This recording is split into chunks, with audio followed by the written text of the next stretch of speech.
नमस्कार मित्रों, मैं डॉक्टर घनश्याम मिश्रा प्रयागराज से। आज 27 मार्च 2023 है। आज से 6 दिन पहले 21 मार्च 2023 को राजस्थान सरकार ने अपने विधानसभा में एक बिल पास किया, राइट टू हेल्थ। भारत का जो संविधान है उसमें आर्टिकल 21 भारतीयों के लिए कुछ मूलभूत अधिकार बनाता है, जिसमें राइट टू लिव और राइट टू फ्रीडम ये हैं आर्टिकल 21 में। सुप्रीम कोर्ट ने एक ऑब्जर्वेशन दिया था कुछ समय पहले कि राइट टू लाइफ में राइट टू हेल्थ भी होना चाहिए। राजस्थान गवर्नमेंट के पास 2018 में एक प्रपोज़ल आता है जिसके द्वारा वो ये काम कर रहे थे कि कोई भी व्यक्ति अपनी चिकित्सीय सुविधाओं को लेने के लिए किसी भी सरकारी अस्पताल में या डायग्नोस्टिक सेंटर में जाकर अपना इलाज और अपनी जांच फ्री में करा सकता है।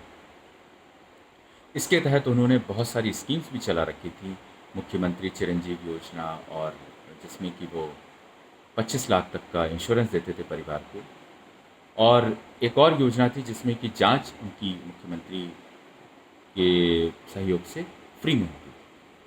तो ये सब कुछ ऑलरेडी था राजस्थान में। पर उसके बाद अभी उन्होंने एक एनजीओ था, उसके सजेशन पर उन्होंने एक बिल को ड्राफ्ट किया और उसको अभी 21 तारीख को पास कराया। उसमें ये है कि अगर किसी को इमरजेंसी लगती है, हालांकि सरकार ने इमरजेंसी को डिफ़ाइन भी किया है कि आपका एक्सीडेंट हो जाता है या आपकी कोई जानवर से आपको काट लेता है, स्नेक बाइट हो जाता है, या फिर वो इमरजेंसी जो कि हेल्थ अथॉरिटीज़ डिसाइड करते हैं, तो उसमें आप ओपीडी के तौर पर यानी कि बाह्य रोगी के तौर पर या आईपीडी के तौर पर यानी कि भर्ती होने के तौर पर जाकर किसी भी सरकारी या गैर सरकारी अस्पताल या क्लिनिक पर अपना इलाज फ्री में करा सकते हैं, अपनी जांचें करा सकते हैं, और इसके लिए आपसे ना तो पैसा मांगा जाएगा, ना आपसे कोई पैसे की डिमांड करी जाएगी। और इमरजेंसीज़ में उन्होंने कहा है कि अगर प्रेगनेंसी की कॉम्प्लिकेशंस हैं तो उसके लिए भी वो इमरजेंसी ना। अगर कोई भी अस्पताल या कोई भी डॉक्टर या कोई भी डायग्नोस्टिक सेंटर किसी भी वजह से ये कहता है कि टेक्नीशियन नहीं है, मशीन ख़राब है तो जांच नहीं हो सकती, या डॉक्टर नहीं है, या बेड नहीं खाली है, तो इन बेसिस पर अगर इलाज मना करता है तो फिर उसके खिलाफ लोकल अथॉरिटीज़ जो हैं वो ग्रीवांस रिड्रेसल सिस्टम के तहत शिकायत आने पर 10,000 से लेकर 25,000 तक का जुर्माना भी लगा सकते हैं। और दूसरी तरफ उन्होंने ये कहा है कि डॉक्टर्स या हॉस्पिटल इस के तहत किसी भी सुविधा को देते वक्त कोई भी परेशानी महसूस करते हैं तो कहीं पर भी कोर्ट में नहीं जा सकते। तो ये थोड़ा सा विस्मयकारी है, क्योंकि right to life, right to freedom, right to health ये सामान्य जनों के अगर अधिकार हैं तो मेडिकल फ्रेटर्निटी के भी कुछ अधिकार ज़रूर होंगे या होने चाहिए।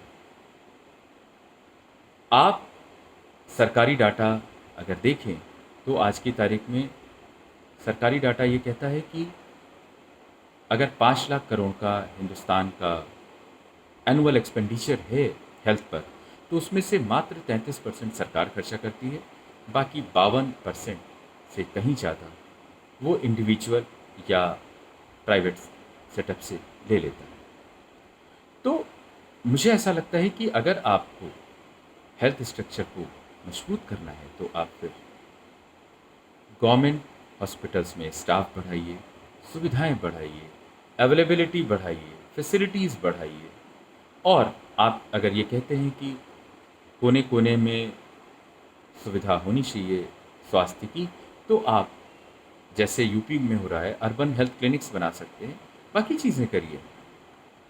पर इस तरीके से प्राइवेट सेटअप्स को हाथ बांधकर सेवा करने के लिए मजबूर करना और फिर ये कहना कि अगर कोई खर्चा होता है तो वो आपको सरकार देगी, जबकि इस बिल में आपने कोई ऐसा बजट का प्रावधान भी नहीं किया कि इतना बजट हमने इस बात के लिए सैंक्शन किया है जो कि अगर मान लीजिए राइट टू हेल्थ के तहत कोई सर्विसेज लेता है तो अगर कोई हॉस्पिटल अपना बिल रेज करता है तो उसको दिया जाएगा। तो ये किसी तरीके से आपको जस्टिफाई नहीं करता। और साथ में ये कहना कि इसके अगेंस्ट कोई कोर्ट नहीं जा सकते, ये भी मुझे लगता है मूलभूत सिद्धांत के खिलाफ है। क्योंकि आप आम तौर पर राइट टू एजुकेशन में किसी को ये नहीं कहते कि आप किसी भी स्कूल में जाके अपना नाम लिखवा सकते हो। राइट टू जस्टिस में आप किसी को भी ये नहीं कहते कि किसी भी प्राइवेट एडवोकेट के पास जाओ, वो तुम्हारा केस फ्री में लड़ेगा। या आप किसी को ये कहते हो कि राइट टू मतलब आपका राइट है कि आप जाइए और किसी चार्टर्ड अकाउंटेंट से कहिए कि हमारा इनकम टैक्स आप फ्री में भर दीजिए।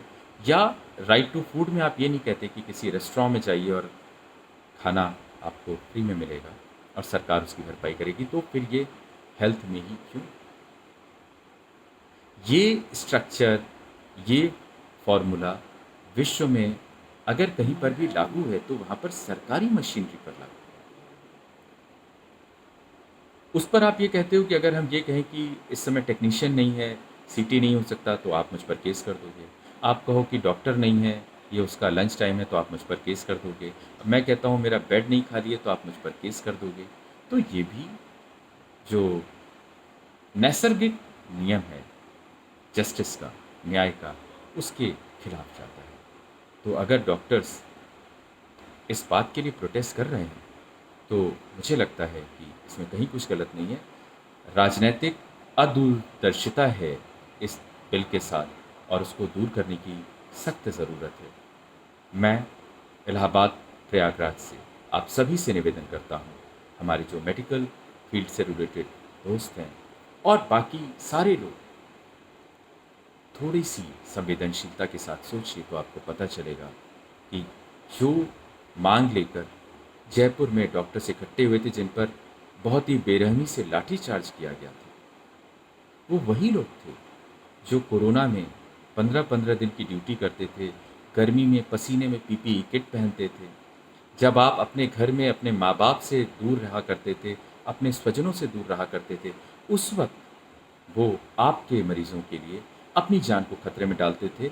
और शायद आप भी नहीं भूले होंगे कि एक डॉक्टर जो कि कोरोना से लड़ रहा था और उसके बगल के पेशेंट को इंट्यूबेशन की ज़रूरत पड़ी क्योंकि वो सांस लेने में दिक्कत हो रही थी, तो वो बिना ये सोचे हुए कि मेरी ज़िंदगी को और ख़तरा बढ़ जाएगा, मेरा वायरल लोड बढ़ जाएगा, उसने उनको इंट्यूबेट किया था। उनकी सांस, उनकी नाक के बहुत करीब जाके वो ट्यूब डाली थी और finally he lost his life. तो मुझे लगता है समाज के लिए कृतज्ञता की ज़रूरत नहीं है, पर इतनी कृतज्ञता भी आवश्यक नहीं है। तो सहृदय होकर राजस्थान गवर्नमेंट से भी अपील है कि सोचें, और वो सारे लोग जो स्टेक होल्डर्स हैं वो सोचें और मेडिकल फील्ड को, डॉक्टर फ्रेटर्निटी को सपोर्ट करें। नमस्कार।